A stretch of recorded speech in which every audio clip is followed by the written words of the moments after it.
읽겠습니다. 창세기 18장 9절에서 15절. 시작. 그들이 아브라함에게 이르되 내 아내 사라가 어디 있느냐 대답하되 장막에 있나이다. 그가 이르시되 내년 이맘때 내가 반드시 내게로 돌아오리니 내 아내 사라에게 아들이 있으리라 하시니 사라가 그 뒤 장막문에서 들었더라. 아브라함과 사라는 나이가 많아 늙었고 사람에게는 여성의 생리가 끊어졌는지라. 사라가 속으로 웃고 이르되 내가 노쇠하였고 내 주 인도 내가 무슨 즐거움이 있으리요. 여호와께서 아브라함에게 이르시되 사라가 왜 웃으며 이르기를 내가 늙었거늘 어떻게 아들을 낳으리요 하느냐. 여호와께서 능하지 못한 일이 있겠느냐. 기한이 이를 때 내가 내게로 돌아오리니 사라에게 아들이 있으리라. 사라가 두려워서 부인하여 이르되 내가 웃지 아니하였나이다. 이르시되 아니라 내가 웃었느니라. 아멘. 시간을 기도하겠습니다. 하나님 아버지, 너무나 감사합니다. 오늘도 주의 날 그 부활을 기념하며 하나님 앞에 나온 하는 백성들을 기억하여 주옵소서. 특별히 오늘 말씀 중에 함께 하실 하나님, 성령님의 조명하심이 있어 전하는 입술을 겸손케 하시며 듣는 하나님 백성들의 눈과 귀와 그 마음이 열리게 하시옵소서. 이 시간도 하나님의 주권 가운데 있을 줄 믿고 예수 그리스도의 이름으로 감사하며 기도하옵나이다. 아멘.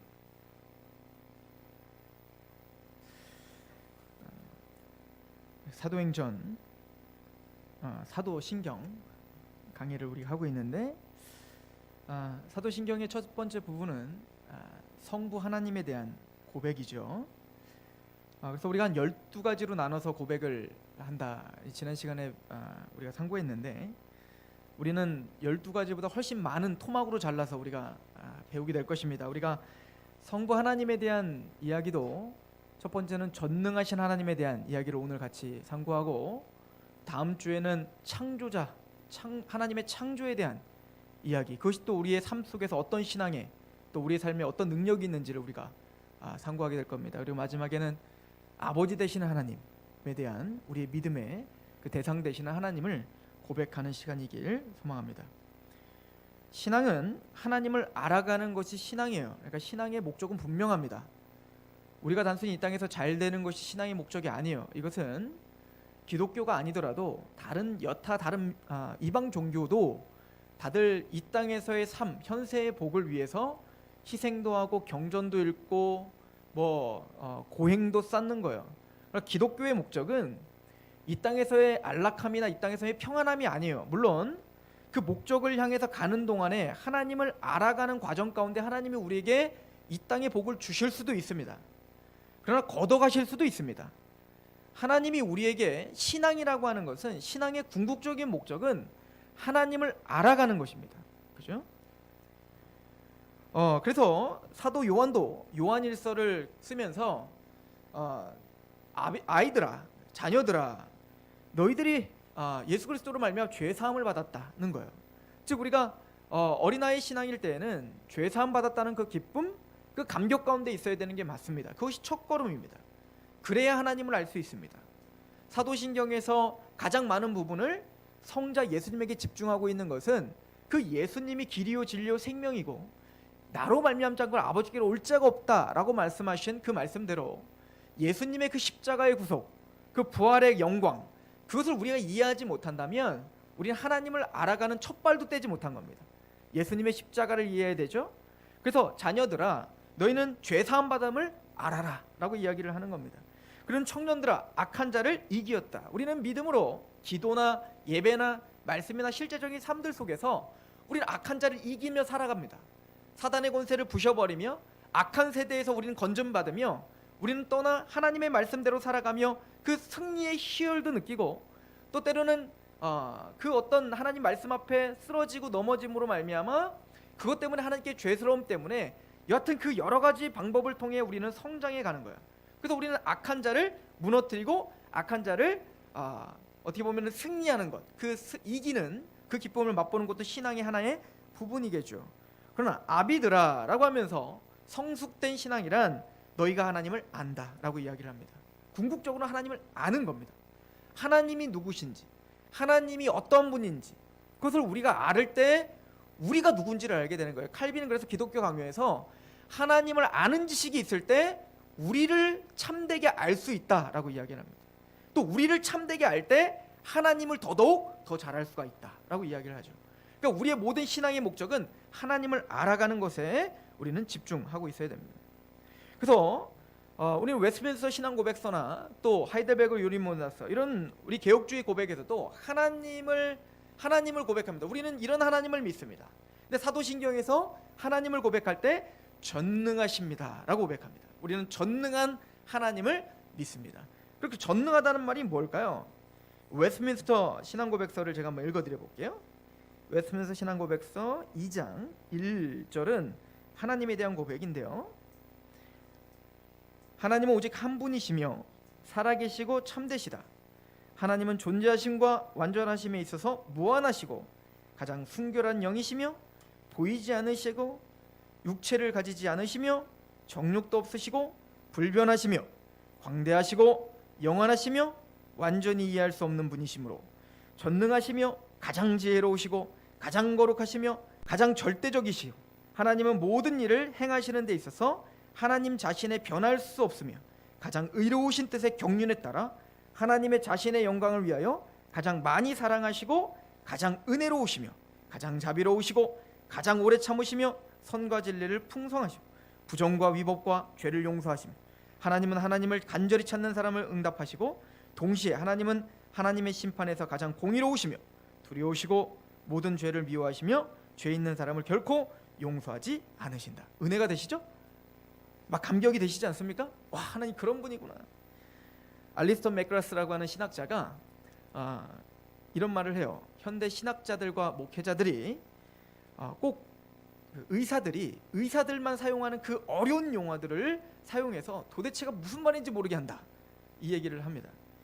왜 그러냐면 신학자들은 하나님의 그 광대하심의 어떤 그 표현을 함축하여 우리에게 이야기를 해줄 수밖에 없는 겁니다. 그래서 우리가 전능하신 하나님 믿습니다 라고 할 때에는 웨스트민스터가 신앙 고백을 했던 그 모든 하나님을 믿습니다라고 고백하고 있는 거예요. 그럼 그게 무슨 말일까요? 자, 예를 들어서 전지전능하시다라고 할 때 여러분들은 정말 은혜가 되시냔 말입니다. 하나님은 전지전능하십니다. 사실은 전지전능하신 하나님을 믿지 않으면 우리의 신앙에는 힘이 없습니다. 우리는 힘이 없죠. 또 앞을 내다볼 수 없습니다. 그래서 우리는 우리 아이가 어린이집에서, 학교에서, 직장에서 도대체 어떤 일이 벌어지는지, 어떠한 위급 상황이 닥칠지 우리는 모른다고요. 그래서 우리는 전능하신 하나님 앞에 우리 아이들을 위탁할 수밖에 없단 말입니다. 그러니까 전능하신 하나님 믿지 못하면 우리 신앙의 기초가 흔들려 버리는 거예요. 게다가 전능하신 하나님을 믿었더니 그 하나님이 믿었더니 다 잘 되던가요? 때로는 우리 아이들이 맞고도 오고 또 때로는 힘든 일도 닥치고 우리가 상상할 수 없는 당황스러운 일들이 벌어지더란 말입니다. 그럼 전능하신 하나님을 믿는다는 거에 대한 우리 흔집이 나는 거예요. 그럼 전능하신 하나님 도대체 무슨 의미지? 근데 하나님은 지혜로우신 분이셔서 우리가 보기에는 그것이 뭔가 고난인 것 같으나 그 뒤에는 우리가 상상할 수 없는 그 하나님의 지혜로 우리의 모든 인생을 지키신다는 그 하나님에 대한 지식이 없다면 우리는 신앙이 또 흔들릴 수밖에 없는 겁니다. 또 무소부재하시다, 말이 이렇게 어려워요. 무소부재하자는 게 뭐죠? 하나님은 이 서산에도 계시고 서울에도 계시고 저 미국에도 계시고 어디에나 어떤 시간에나 같이 계시다라고 하는 겁니다. 그래서 저 멀리 있는 아들과 딸을 위해서 우리는 이 자리에서 기도하지만 그 무소부재하시는 하나님은 우리의 기도를 들으시고 어디에 있든 그곳에서 그 자녀를 위해서 일하실 수 있는 분, 그게 신앙의 기초가 되는 거 아니겠습니까? 변함이 없으시다. 그분은 변함이 없는 유일하신 분이다. 여러분들 변함이 없다는 하나님을 믿지 못하면 우리 신앙 전체가 흔들립니다. 하나님이라는 분이 언제는 이렇게 얘기했다가 언제는 이렇게 얘기하고, 그럼 어떻게 될까요? 믿음이 가지 않는 겁니다. 언제는 구원 주신다고 했다가 언제는 막 구원 다 걷어가신다고 했고, 언제는 막 은혜로 구원 주신다고 했다가 언제는 막 행함으로 구원받으라고 이야기하고, 그럼 우리는 우리의 신앙 자체가 신뢰할 수가 없는 겁니다. 그래서 성경에는 하나님을 뭐라고 표현하냐면 변함이 없으시다, 신실하시다. 그래서 야고보사도 그렇게 말하죠. 하나님은 회전하는 그림자가 없으시다는 거예요. 하나님 뭐죠? 변함이 없고 창조 영원 전이나 영원까지 하나님은 변함이 없으시다. 이것이 우리의 신앙의 궁극적인 어떤 모토, 또 우리의 어떤 반석이 된다는 거죠. 그러면 우리가 전능하신 하나님이라는 이 고백이 과연 우리의 삶 속에서 얼마나 능력이 있는가? 우린 정말 전능하신 하나님을 믿고 있는가? 우린 진지하게 사도신경 앞에서 첫 구절 앞에서 우리는 한번 생각해 봐야 되는 거예요. 전능하신 하나님이 누구시지? 나는 과연 전능하신 하나님을 제대로 믿고 있는 게 맞는가? 나의 신앙이 정말 전능한 하나님을 의탁하는 그런 신앙이 맞는가? 우리는 한 번쯤 고민을 해보셔야 된단 말입니다. 1차 세계대전이 일어나기 전에 그 1차 세계대전이 일어나기 전까지 자유주의 신학이라고 하는 것이 굉장히 붐을 탔죠. 이 자유주의 신학이라는 건 뭐냐면 이 정통주의, 그러니까 하나님의 말씀이 하나님의 말씀입니다. 이게 하나님의 성경은 모두가 다 1.1획도 하나도 빠짐없이 다 성취될 하나님의 말씀, 축자 영감, 한 글자 한 글자 모두를 다 하나님이 영감하셔서 기록하셨습니다 라고 하는 우리가 전통적으로 믿었던 그 신앙은 흔들기 시작했습니다. 과학이 발달하고 이성이 발달하면서 이것은 과학이 발달하지 못했을 때 저 고리타분한 어떤 그 이방 민족들이 어떤 그 토테미즘이랄지 그런 어떤 이성이 발달하지 못한 사람들이나 이 성경을 하나님 말씀으로 믿지 우리는 과학을 믿고 이성을 믿습니다. 그러다 보니까 이 신학계에서는 그 과학과 이성을 대항해서 아니야 이게 하나님 말씀이야를 변증하고 싶었어요. 슐러의 에르마허나 이런 사람들을 통해서 현대 신학자들이 이제는 이 말씀을 변증하고 싶어서 어떻게 변증하기 시작했냐면 과학이 맞는데 성경도 과학적이야 라고 이야기를 하면서 어떻게 했냐면 과학에서 맞지 않는 구절들은 다 제거하기 시작한 겁니다. 불트만 같은 사람들은 아예 비신화와 성경에는 신화적인 얘기도 있고 거기에는 하나님의 말씀도 있는데 하나님의 말씀만 우리가 골라서 들어야 돼. 그러니까 오병이어 기적 이런 것들은 사실은 과학적으로 맞지 않으니까 사실은 그건 하나님 말씀이 아니야. 우리 기독교도 그렇게 믿지 않아. 이렇게 뭔가 신앙을 구축하기 시작했단 말입니다. 그리고 뭐를 우상화했냐면 사람의 생각, 이성, 과학을 우상화했단 말이에요. 그러니까 하나님의 믿음을 흔들기 시작했습니다. 사도신경을 고백하고 동정녀 마리아에서 탄생했던 그 예수님을 고백하고 그리고 전지전능하신 하나님을 고백하면 근본주의자라고 하는 칭함을 붙였단 말입니다. 문자주의자, 하나님 말씀을 그대로 믿는 사람들, 바보, 천치 이렇게 여겼던 시대가 있었단 말입니다. 그러다가 1차 세계대전, 2차 세계대전이 터지면서 신학계는 큰 혼동이 일어나기 시작한 겁니다. 우리는 과학이 발달하면 이성이 발달하면 더 평화롭고 더 안전한 세상이 올 줄 알았어요. 지금까지는 미개하여서 사람들이 뭔가 배우지 못해서 과학이 발달 못해서 지금까지는 뭔가 이렇게 미개한 전쟁과 싸움이 일어났는데 과학만 발달하면 계몽만 된다면 사람들이 뭔가 배우기만 한다면 세상은 굳이 무슨 하나님 앞에 천국을 바라지 않아도 이 땅을 사람 스스로가 천국으로 만들 수 있다 이렇게 믿었단 말입니다. 근데 그 과학을 가지고 사람들은 뭐 했죠? 전쟁을 일으켰단 말이에요. 1차 세계대전, 2차 세계대전이라고 하는 참혹한 전쟁 때문에 사람들은 어마어마한 고통을 당하게 됐단 말입니다. 그때 돌아온 거예요. 과연 인간의 이성이, 과연 과학이 사람을 평화롭게 할 수 있는가? 과연 천국을 우리 인간이 만들 수 있는가? 그러면서 이제 신전통주의라는 게 나왔어요. 이 칼바르트야. 이 사람이 어떻게 했죠? 하나님은 우리가 생각할 수 있는 것 이상이다. 그 하나님은 절대 타자다. 우리 인간과는 다르다. 하나님의 말씀으로 다시 돌아가야 된다. 이렇게 이야기를 하기 시작한 거예요. 물론 그 칼바르트도 나중에 자유주의 신학에서 벗어날 수는 없었지만 여하튼 그런 움직임들이 있었다는 얘기입니다. 그 사람들은 우리 인간 이성으로 하나님을 판단할 수 있다고 생각했고 하나님이라고 하는 그 존재 자체를 우리 인간의 어떤 이성에 가둬두려고 했단 말입니다. 그건 실패하죠. 우리 현대 상황을 통해서도 우리는 볼 수 있어요. 과학이 발달하면 우리는 먹거리들이 풍부하여 더 잘 살 줄 알았더니 과학이 발달했더니 우리가 예전에 알지 못했던 병들이 너무 많아진 거예요. 또한 박테리아를 잡으려고 우리 안에 있는 그 악한 박테리아를 잡으려고 항생제를 만들었던 슈퍼박테리아가 나타나서 도저히 이제는 나중에는 우리 어떤 의약품으로도 쓸 수 없는 그런 저주가 우리에게 닥치게 될 것이다 라고 하는 그런 고통과 그런 고민들을 우리를 낳고 있습니다. 하나님은 모세에게 나타나셔서 내가 너희를 출애굽시킬 것이다. 그런데 나는 스스로 있는 자다라고 알려주십니다. 하나님이 스스로 있는 자다라고 이야기를 하고 있단 말입니다. 이 스스로 있는 자라고 하는 건 예흐예, 아세르 예흐예라는 뜻인데 이건 뭐냐면 이걸 영어 성경에는 I am who I am인 거예요. 이게 뭔 말입니까? 사실은 이거를 제대로 번역을 할 수가 없어요. 얘기는 뭐죠? 나다, 그리고 나다. 나는 나다, 이 얘기인 거야. 이걸 뭐냐면 존재에 대한 이야기인 겁니다. 나는 있어 왔고 있었고 있을 것이다 는 거예요. 계시록에는 이거를 풀어서 설명합니다. 이전에도 계셨고 지금도 계시고 장차 있으시. 나는 알파와 오메가. 하나님은 인간이 창조하신 분이야. 인간이 고안해낸 게 아니라고요. 칼빈은 이렇게 이야기를 합니다. 인간이 고안해낸 어떤 하나님을 만들어 놓고 그 인간의 고안 속에서, 인간의 한계 속에서 뭔가 하나님을 만들어 놓고 그 하나님을 경배하고 하나님을 찬양한다면 그것은 하나님을 경배하는 것이 아니라 자기 자신을 경배하는 것이다. 즉 내가 생각하는 하나님, 내가 만들어 놓은 어떤 하나님을 만들어 놓고 그것을 마음을 다하고 감격하고 눈물을 흘리며 찬양한다면 그것은 하나님을 경배하는 게 아니라 나 자신을 경배한다는 거예요. 탐심을 경배한다라고 이야기를 하고 있는 것입니다. 그래서 우리가 전능하신 하나님이라고 할 때 불가해성 이런 말을 써요, 신학자들이. 이건 뭐냐면 우리가 알 수 없다, 해석할 수 없다. 하나님은 우리가 알 수 없는 분이다 라고 이야기를 한다고요. 여러분들 미국 헐리우드 영화에 보면 요즘에 인기 있는 영화들이 뭐가 있죠? 아이언맨, 그죠? 뭐 슈퍼맨, 배트맨, 스파이더맨, 앤트맨, 뭐 계속 만들어내요. 근데 이 특징이 있어요. 뭐죠? 인간이 갖고 있지 않는 어떤 능력을 갖고 있는 것을 갈망한다는 겁니다. 이게 인간들의 심성인 거예요. 근데 이 미국 문화라는 것이 사실은 서양 문화고, 이 서양 문화는 헬라, 그리스 문화의 영향을 받았잖아요. 그러다 보니까 이 그리스 문화들은 자기들이 만들어 놓은 신을 경배했습니다. 그게 제우스고 뭐 이런 헤라클레스고 이런 거 아닙니까? 근데 그 신들의 특징이 있죠. 인간을 초월하는 능력이 있는 거예요.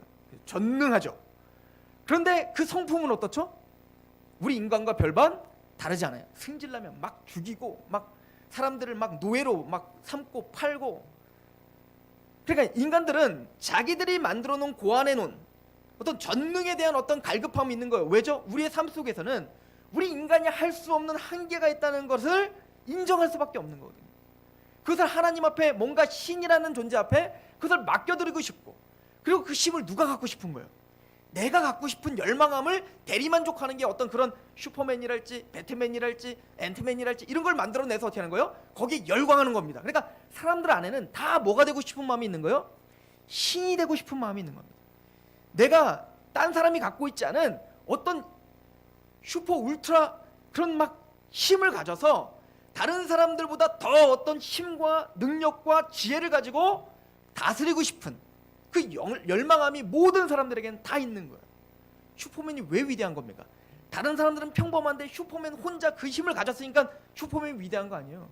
근데 그것을 통해서 뭐 하는 거예요? 내가 슈퍼맨 되고 싶은 겁니다. 내가 배트맨이 되고 싶은 거예요. 결론은 내가 신이 되고 싶은 겁니다. 내가 하나님이 되고 싶은 겁니다. 그러다 보니 예수님을 쫓아 하나님을 섬긴다는 그 제자들조차 그 하나님의 전능하심을 어떻게 오해했냐면, 다른 사람들이 갖고 있지 않는 어떤 힘을 내가 가지고 있어 나의 마음에 들지 않는 사람들을 그걸로다가 야단도 치고, 또 내가 내 힘으로는 가질 수 없는 어떤 부와 명예를 내가 내 것으로 가져올 수 있는 힘, 그리고 그걸 도와줄 수 있는 힘, 이걸 하나님이라고 생각했다고요. 그래서 사도 요한과 그런 그 제자들도 어떻게 했죠? 예수님을 받아들이지 않고 예수님을 모욕하니까 어떻게 하죠? 자기 마음에 들지 않는 겁니다. 감히 내가 모시는 이 예수님 누군 줄 알고 주님의 힘으로 그 오병이어 기적을 일으키고 죽은 자를 일으키시는 그 능력으로 하늘에서 불이 떨어져 이 사람들 싹 다 죽여버리죠. 그러니까 이 제자들조차 전능이라는 말을 어떤 그 힘을 빌어 나의 만족과 나의 탐욕과 나의 어떤 것을 채우는데 하나님을 사용했다고요. 우상숭배입니다. 전능한 하신 하나님은, 하나님이 우리에게 전능하시다라고 할 때는 그 전능하신 하나님을 믿는 신앙이란 그런 걸 말하는 게 아니에요. 물론 그런 것도 포함합니다. 전능하신 하나님 천지를 창조하셨다. 맞습니다. 우리가 할 수 없는, 인간이 감히 따라할 수 없는 그 힘을 가지신 분입니다. 그렇다면 우리가 전능하신 하나님 고백할 때 우리가 믿는 전능이라는 게 뭘까? 저는 오늘 아브라함의 이야기를 통해서 그 전능하신 하나님을 믿는, 또 그 신앙으로 인도하시는 그 하나님의 본심, 그 하나님의 목적을 상고하고자 하는 겁니다. 오늘 말씀을 보면 참 재미있는 이야기가 나옵니다. 아브라함에게 세 사람이 찾아옵니다. 우리는 성경은 그를 천사들이라고 표현을 하고 있죠. 세 사람이 찾아와서 이제는 두런두런 이야기를 합니다. 사실은 어떤 이야기를 하냐면 내가 너에게 아들을 줄 거야 라고 하는 이야기를 하죠. 자, 그럴 때 이 반응들이 나타나요.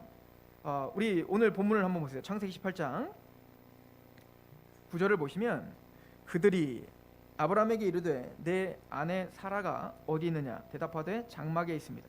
그가 이르시되 내년 이맘때에 내가 반드시 내게로 돌아오리니 내 아내 사라에게 아들이 있으리라 하시니 사라가 그 뒤 장막 문에서 들었더라. 아브라함과 사라는 나이가 많아 늙었고 사라에게는 여성의 생리가 끊어졌는지라 사라가 속으로 어떻게 하고 있어요? 웃고 이르되 내가 노쇠하였고 내 주인도 늙었으니 내게 무슨 즐거움이 있으리요. 사라는 이미 생리가 끊어졌어요. 이제는 아이를 낳을 수 없는 나이가 되었고 이제 육체적으로 생리학적으로는 전혀 아이를 낳을 수 없습니다. 불임입니다. 이제는 끊어진 거예요. 자, 그런데 하나님은 아브라함에게 나타나셔서 아브라함아 내가 내년 이맘때 내년에 아들을 줄 거다 라고 약속을 합니다. 그럴 때 이 사라는 웃죠. 비웃어요.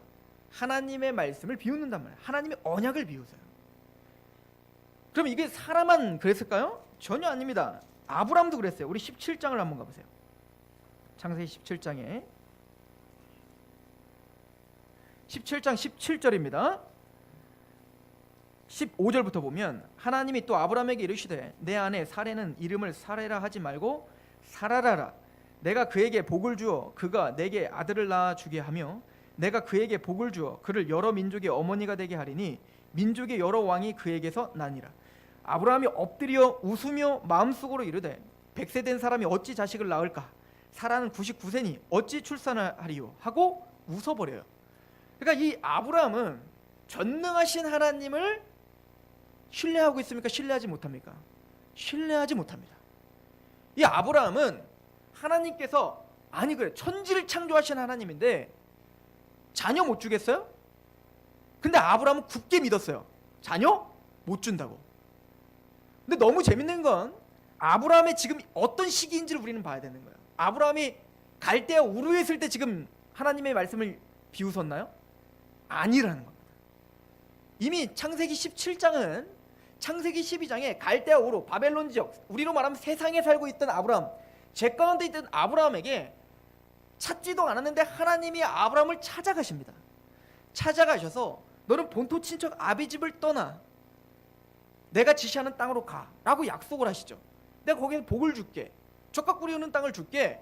근데 아브라함은 어떻게 합니까? 떠나요. 떠나는데 누구와 함께 떠나면 데라, 아버지와 함께 떠난다고요. 그리고 어디서 멈추냐면 가나안까지 오지도 못하고 하란이라는 곳에 멈춰요. 근데 그 하란이라는 곳도 바벨론과 사실은 다른 지역이 아니에요. 다 우상숭배 지역이에요. 달신을 믿고 있는 우상숭배 지역이란 말이에요. 또 번영이 있고. 그러니까 아브라함은 하나님의 말씀, 약속을 들었지만 끝까지 뭐요? 자기 스스로 하나님의 약속을 믿고 떠나지를 못하더라는 겁니다. 하나님 누구를 데려가시냐면 하란에서 아버지 데라를 아브라함이 지금 신뢰하고 있는 아버지 데라를 모시고 간다고, 데리고 간단 말이에요. 그리고 다시 두 번째 나타납니다. 이게 창세기 12장입니다. 본토 친척 아비집을 떠나라는 거예요.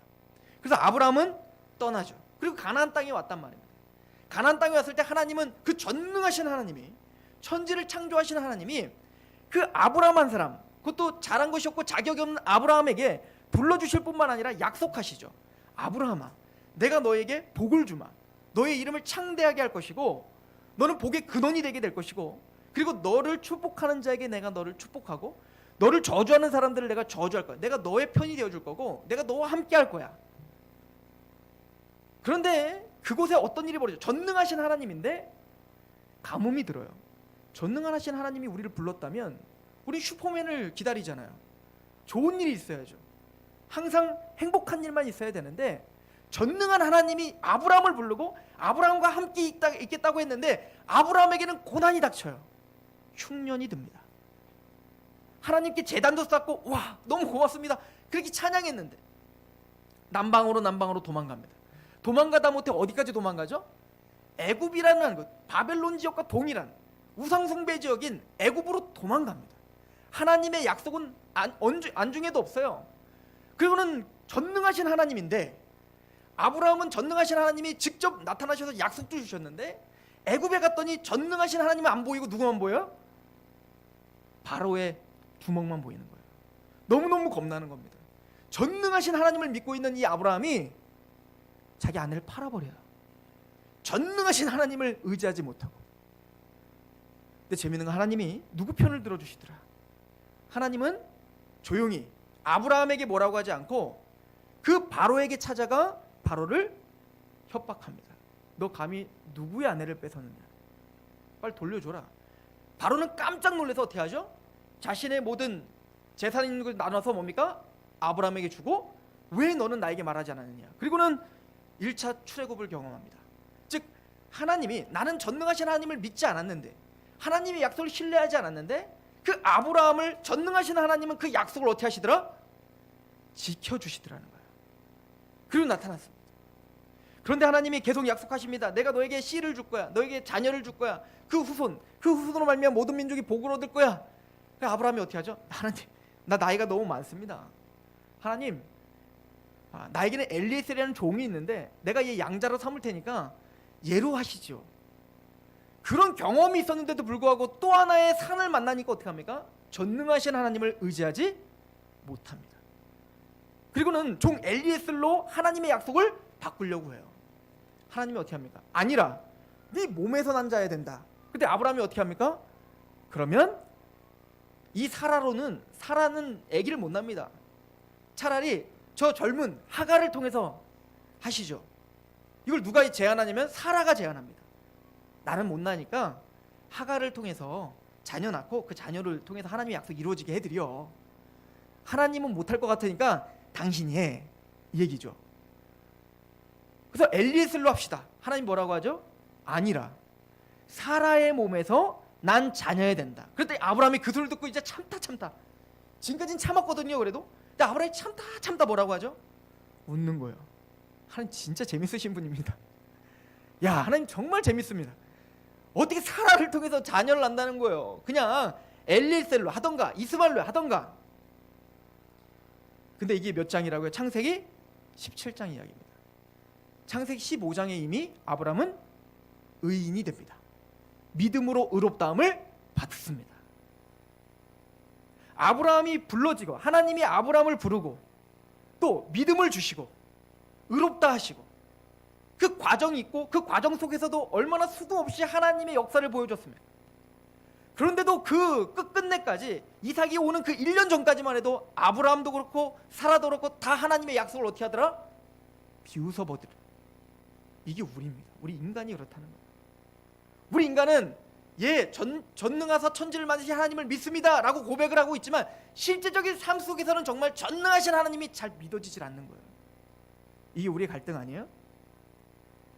전능하신 하나님이 믿어져야 되는데 우리 마음 안에 그 믿음이 별로 없더라는 겁니다. 그래서 아브라함을 믿음의 조상이라고 하는 거예요. 믿음의 우리들의 조상이에요. 우리랑 똑같거든요.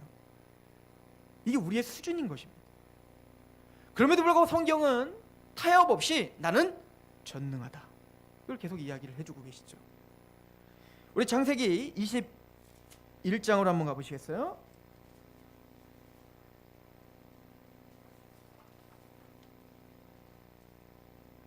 (6절입니다) 21장 6절. 아브라함도 하나님의 약속을 비웃고 사라도 하나님의 약속을 비웃습니다. 그 전능하신 하나님의 약속을 비웃었단 말입니다. 그런데 그런 하나님은 그런 것과 아랑곳하지 않고 21장 6절에 이렇게 하시죠. 우리 같이 읽어볼까요? 4절부터 읽어봅니다. 시작. 그 아들 이삭이 난 지 8일 만에 그가 하나님이 명령하신 대로 할례를 행하였더라. 아브라함이 그의 아들 이삭이 그에게 태어날 때에 백세라. 사라가 이르되 하나님이 나를 웃게 하시니 듣는 자가 다 나와 함께 웃으리로다. 아브라함과 사라는 하나님의 약속을 듣고 전능하신 하나님을 비웃었습니다. 그런데 그 비웃음을 하나님은 어떤 웃음으로 바꿔주시죠? 기쁨의 웃음으로 바꿔주십니다. 나는 하나님의 전능하신 하나님을 믿지 못했는데 그 전능하신 하나님은 마침내 하나님의 약속을 지켜주심으로 그 전능하신 하나님을 증거하십니다. 그리고 마음에서부터 누가 시켜서가 아니라 마음에서부터 우러나오는 그 기쁨과 그 찬양으로 당신은 전능하십니다 라고 고백하게 만드십니다. 우리 이걸 통해서 배우는 것은 전능하신 하나님이라는 고백은 우리가 할 수 없다는 걸 가르쳐 주는 거예요. 우리 인간들은 우리의 삶 속에서 하나님 믿습니다라고 말하지만 우리 어떤 어려움이 닥치면 바로 하나님을 원망하고 전능하신 하나님을 배반하는 우리들이라고요. 성경이 가르쳐 주시는 하나님이란 우리가 끝까지 하나님 앞에 뭘 해드리고 하나님 앞에 배반하지 않고 하나님 앞에 꿋꿋하게 버텨서 그냥 막 이를 악물고 버텨낼 때 하나님이 우리에게 복을 주고 세상이 알 수 없는 그 아름다운 그 신령한 복을 주시는 그런 신앙이 아니라, 성경은 우리는 모두 아브라함처럼 하나님을 배반하고 하나님의 전능하심을 이해하지 못하고 믿지 못하는 연약한 자다라는 걸 선포하고 있는 거예요. 그런데 그런 우리를 선택하고 불러주시고 믿음을 주시고 전능하신 그 하나님을 믿을 수 있도록 그 모든 삶을 인도하여 마침내 기쁨의 웃음을 갖게 하시더라. 이게 전능하신 하나님입니다. 전능하신 하나님은 우리에게 쇼를 보여주고 싶지 않으십니다. 이스라엘 백성들에게 출애굽을 건너는 홍해를 가르는 그런 기적, 만나와 메추라기를 보내주어서 그들에게 세상이 알 수 없는 그 만나와 메추라기를 먹게 함으로 주시는 그 기쁨, 하나님 우리의 삶 속에서 그런 기쁨과 그런 기적을 베푸실 수 있어요. 병도 낫고 하나님이 어떤 문제도 해결해 주시고, 그러나 그것으로 믿음이 생기는 것이 아님을 하나님은 구약을 통해서 우리에게 증거해 주셨어요. 이스라엘 백성들이 출애굽을 경험하고 그런 어떤 홍해가 갈라지고 만나를 주고 메추라기를 줘서 그래서 걔네들의 믿음이 훌륭해지던가요? 아니다 하는 거예요. 예수님이 또 이걸 또 한번 증명하시죠. 오병이어 기적을 베풀고 눈을 뜨게 하고 걷지 못하는 사람을 걷게 하고 죽은 나사로를 살리고, 그래서 유대인들이 정말 그걸 직접 봤던 유대인들이 당신은 살아계신 하나님입니다라고 고백하던가요? 십자가를 경험할 때야 전능하신 하나님이 무엇인지를 알게 되더라. 하나님은 다 해보셨다는 겁니다. 하나님은 우리에게 전능하신 하나님이라 고백하게끔 우리를 만드실 것입니다. 그런데 그 전능한 하나님이라는 고백은 어떤 지식을 통해서 되는 건 아닙니다. 첫 번째는 지식이 필요하죠. 하나님의 말씀이 필요하다고요. 왜 하나님의 말씀이 필요하죠? 재밌으니까? 내가 궁금한 걸 아니까? 아니요. 성경을 통해서 하나님이 누구시고 어떻게 이스라엘에게 행하셨는지, 오늘 그 이야기를 들은 거예요. 아브라함에게 어떻게 행하셨는지를 보면서 전능하신 하나님이 도대체 우리에게 어떻게 드러내시는지를 배우는 겁니다. 그리고 그 내용을 우리의 삶에 적용시켜 보는 거예요. 아브라함도 전능하신 하나님을 언제야 고백합니까? 이삭을 바치는 자리에 가보세요. 나중에는 어떻게 하죠? 이삭을 하나님이 100세 때 주신 그 이삭을 22장에 가면 바치라. 근데 그 아브라함은 드디어 전능하신 하나님을 믿습니다. 그래서 어떻게 합니까? 그 이삭을 바쳐요. 왜요?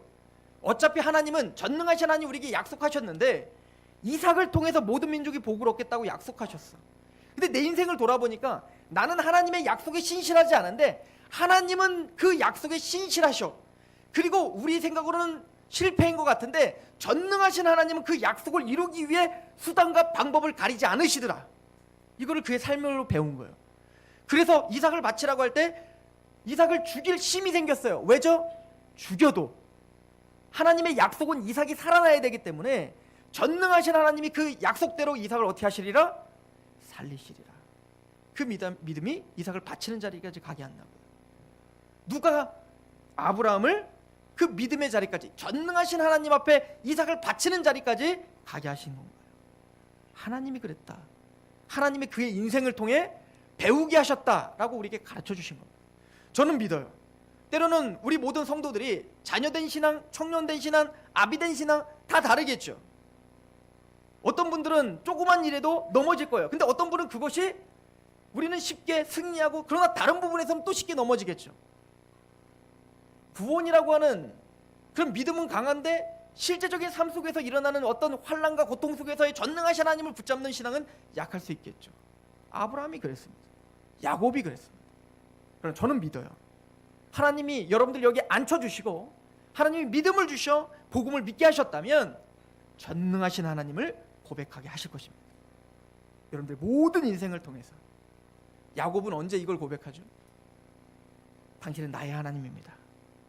그 전능하신 하나님, 아브라함에게 그렇게 역사하셨던 하나님, 이삭에게 그렇게 역사하셨던 그 하나님이 바로 나의 하나님입니다.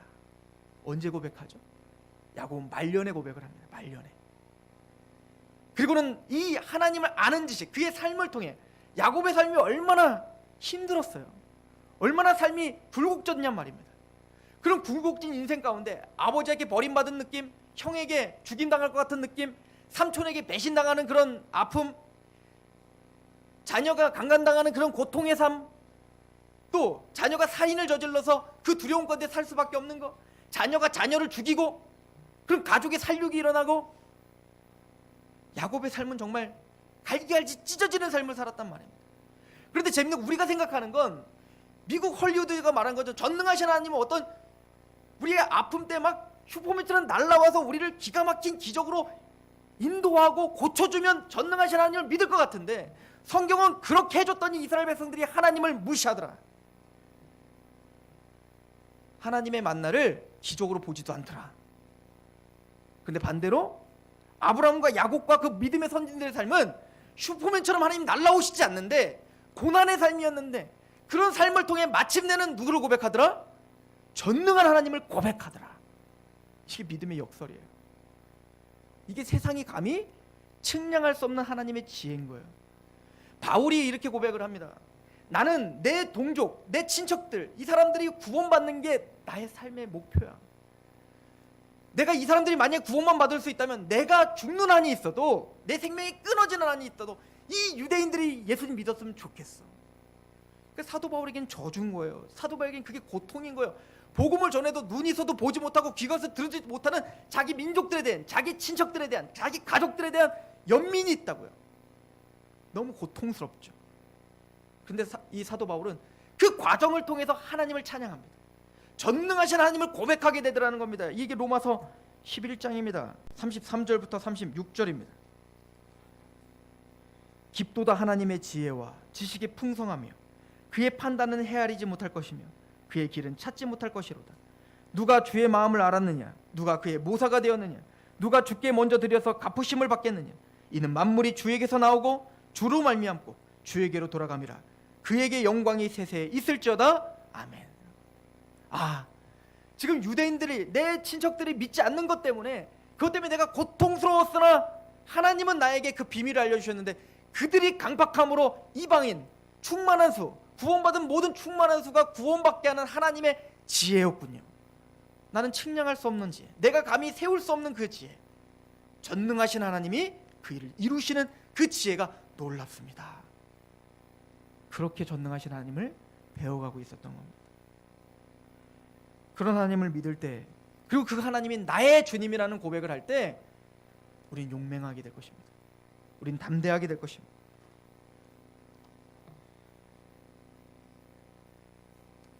그래서 다니엘은 우리에게 이렇게 고백을 합니다. 다니엘서 11장 28절, 북방왕은 많은 재물을 가지고 북국으로 돌아가리니 그는 마음으로 거룩한 언약을 거스르며 자기 마음대로 행하고 본토로 돌아갈 것이며 작정된 기한에 그가 다시 나와서 남방에 이를 것이나 이번이 그 전번만 못하리라. 이는 기띔의 배들이 이르러 그를 칠 것임이라. 그가 낙심하고 돌아가면서 맺은 거룩한 언약을 분노하였고 자기 땅에 돌아가서는 맺은 언약, 거룩한 언약을 배반하는 자들을 살필 것이며 군대는 그의 편에 서서 성소 곧 견고한 곳을 더럽히며 매일 드리는 제사를 폐하며 멸망하게 하는 가증한 것을 세울 것이며. 세상은 가면 갈수록 그렇게 하나님의 성소를 폐하고 하나님의 말씀을 폐하고 하나님 말씀을 우습게 여기며 전능하신 하나님을 비웃을 거란 말입니다. 우리를 두렵게 할 것이고 우리를 유혹할 거란 말입니다. 그러나 32절에 그가 또한 언약을 배반하고 악행하는 자를 속임수로 타락시킬 것이나 그런 세대가 올 것이나 그런 세대가 끊임없이 우리를 힘들게 할 것이나 오직 자기의 하나님을 아는 백성은 강하여 용맹을 덜치리라. 그 용맹으로 우리를 초청하십니다. 우리는 전능하신 하나님을 믿습니다. 그러나 그 전능한 하나님은 슈퍼맨처럼 다가오는 게 아니라 여러분들의 실제적인 삶들 속에서 하나님 반드시 뒤를 돌아 그 전능하신 하나님의 지혜와 그 전능하신 하나님의 능력을 깨달아 고백하는 자리로 가게 하시고야 말 것입니다. 우리는 그래서 고백합니다. 전능한 하나님을 믿습니다. 기도하겠습니다.